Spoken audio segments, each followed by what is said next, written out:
Doctor Mohammad Yunus বলেছেন, কারো উপর আক্রমণ নয়, সবাইকে রক্ষা করতে হবে। বিমানবন্দরে নেমে 18 কোটি মানুষের প্রতি এই নোবেল জয়ীর অনুরোধ সব হানাহানি, বিভাজনের মানসিকতা ভুলে যাওয়ার, গোটা দেশকে একটা পরিবার উল্লেখ করে ডক্টর ইউনূস বলেন, তার প্রতি ভরসা থাকলে নৈরাজ্য বন্ধ করে দ্বিতীয় স্বাধীনতার অর্জনকে প্রতিটা মানুষের ঘরে পৌঁছে দিতে পারবেন। অন্যথায় ছাত্র জনতার বিজয় অর্থহীন হয়ে যাবে। রিজভী নেওয়াজের রিপোর্ট। প্রিয় নম্বর সেট করে বিকাশে সেন্ড মানি করুন ফ্রি।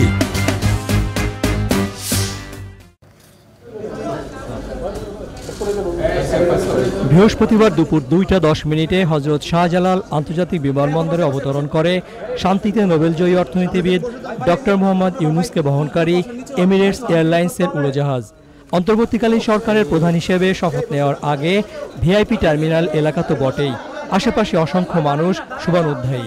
অপেক্ষায় বৈষম্য বিরোধী আন্দোলনের সমন্বয়ক সুশীল সমাজের প্রতিনিধিরা।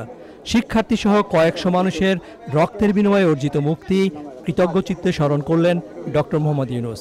আজকে আবু সাঈদের কথা মনে পড়ছে আমাদের, যে আবু সাঈদের ছবি বাংলাদেশের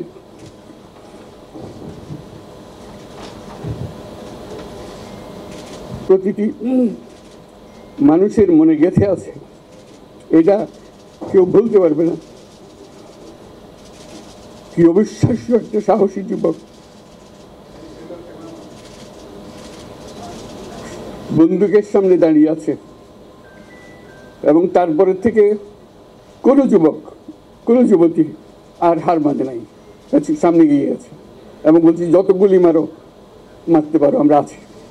তো যার কারণে এটা সারা বাংলাদেশ জুড়ে এই আন্দোলন ছড়িয়ে গেছে এবং যার কারণে বাংলাদেশ এই দ্বিতীয়বার স্বাধীনতা অর্জন করলো। সরকার মানেই দমন পীড়নের যন্ত্র, এই ধারণা বদলে ফেলার অঙ্গীকার করেন নোবেলজয়ী অর্থনীতিবিদ। বাংলাদেশ স্বাধীন হওয়ার অর্থ হলো তার নিজের পরিবর্তন, ব্যক্তির পরিবর্তন, সুযোগের পরিবর্তন, তার ছেলে মেয়ের ভবিষ্যতের পরিবর্তন। এটা যেন প্রত্যেকে বুঝে নেয় এবং আজকের তরুণ সমাজকে বোঝানো যে এই দেশ এটা তোমাদের হাতে, তোমরা এটাকে তোমাদের মনের মতো করে গড়ে তুলবে। তোমরা যেগুলো স্বাধীন করতে পেরেছো, তোমরা এটাকে তোমাদের মনের মতো করে গড়তেও পারবে এবং তোমাদের দেখে সারা দুনিয়া শিখবে কিভাবে একটা দেশ, একটা তরুণ সমাজ গ্রহণ করতে পারে এবং তাকে পাল্টে ফেলতে পারে।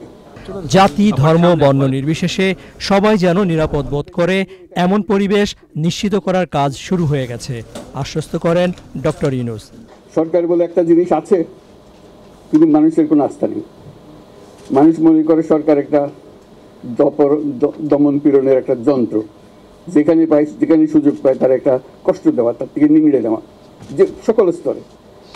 এটা হলো তার থেকে কেমনভাবে সামাল দিতে হবে তাকে, এটা ভয়ের একটা জিনিস, তাকে সামাল দিয়ে চলা, এটা হলো সরকার। এটা সরকার হতে পারে না। সরকারকে দেখে মানুষের বুক ফুলে উঠবে যে আমাকে সাহায্য করবে, আমাকে রক্ষা করবে, আমার সরকার আমার জন্য দাঁড়াবে।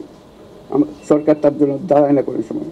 যে সরকার হবে সেই সরকার মানুষকে রক্ষা করবে, মানুষের আস্থাভাজন হবে। এটা কেউ জোর করে তাকে বলার জেনে আর ভালোবাসে, এটা না। সে নিজে নিজে বিশ্বাস করবে, সরকারি লোক দেখলে বলবে আমার লোক, আমাকে রক্ষা করার লোক। সেই আস্থাটা আমাদেরকে ফিরিয়ে আনতে হবে মানুষের মনে। আইন শৃঙ্খলা ব্যাঘাত হচ্ছে, মানুষকে আক্রমণ করছে, ঘরবাড়ি জ্বালিয়ে দিচ্ছে, সম্পদ জ্বালিয়ে নষ্ট করছে, চুরি করছে, দিয়ে যাচ্ছে, অফিস আদালতে আক্রমণ করছে, সংখ্যালঘুদের উপর আক্রমণ করছে, হিন্দু, বৌদ্ধ, খ্রিস্টান, আহমদিয়া সবার উপর আক্রমণ করছে। এগুলো হলো ষড়যন্ত্রের অংশ, এগুলো আমাদের বিষয় না। আমাদের কাজ হলো এটাকে রক্ষা করা, সবাইকে রক্ষা করা, এটাকে প্রতিটি মানুষকে, প্রতিটি মানুষ আমাদের ভাই, আমাদের বোন, তাদেরকে রক্ষা করা এবং আমাদের একটা শৃঙ্খলা ফিরিয়ে আসা। 2006 সালে গ্রামীণ ব্যাংকের সঙ্গে যৌথভাবে শান্তিতে নোবেল পুরস্কার পান ডক্টর মোহাম্মদ ইউনূস। দেশবাসীর কাছে আমার আবেদন, আপনারা যদি আমার উপরে বিশ্বাস রাখেন, আমার উপরে ভরসা রাখেন, তাহলে নিশ্চিত করেন যে দেশে কোনো জায়গায় তার উপরে হামলা হবে না। এটা আমাদের প্রথম দায়িত্ব। এটা যদি আমি করতে না পারি, এটা আমার কথা যদি না শোনেন আপনারা, তাহলে আমার প্রয়োজন এখানে নাই। আমাকে বিদায় দেন, আমি আমার কাজে থাকি, সেখানে আমি ব্যস্ত থাকি। যদি আমাকে প্রয়োজন মনে করেন, তাহলে আমাকে প্রয়োজন মনে করলে আপনাদেরকে দেখাতে হবে যে আমার কথা আপনারা শোনেন। আমার কথা না শুনলে আমার কোনো প্রয়োজন নাই। আমার প্রথম কথা হলো আপনারা বিশৃঙ্খলা থেকে দেশকে রক্ষা করেন, আপনারা সহিংসতা থেকে দেশকে রক্ষা করেন। রিজভিন আওয়াজ, চ্যানেল আই, ঢাকা।